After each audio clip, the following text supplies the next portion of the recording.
الفيديو ده فيه كم من الفخر والإيجابية بخصوص مدرسة ثانوية تابعة للإدارات التعليمية بتعمل آيس كريم ومنتجات طبيعية، ألا وهي المدرسة الثانوية الزراعية التابعة لإدارة منيا القمح التعليمية. ويعتبر الآيس كريم الطبيعي من أشهر المنتجات اللي هم بيقدموها على مدار العام، واللي بيتعمل بمنتجات طبيعية ومن غير مواد حافظة، وبيكون تحت إشراف المدرسين العاملين بالمدرسة. لبن طبيعي غير اللبن، بنضيف له السكر كمية من المشبك مع النشا ونحطه في المبرد لمدة 3 ساعات أو 4 ساعات.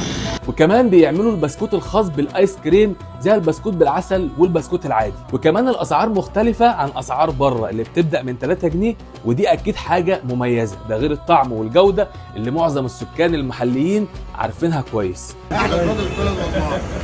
والجميل اكتر انهم بيعملوا زبده فلاحي وجبنه دمياطي وزبادي وعسل ابيض اللي هتلاقي مكتوب عليه اسم المدرسه والمدرس القائم على الاشراف، حتى نوع القطفه. في جبنة قريش حضرتك، في جبنة دمياطي، في قشطة، بنعمل زبادي برضك، وفي بقى طبعا قسم الصناعات، في مربى تين، منتجات المدرسة كلها. مدرسة الزراعة في منيا القمح فخر للشرقية كلها على ما يقدموه من خامات ومنتجات مضمونة وطبيعية 100%.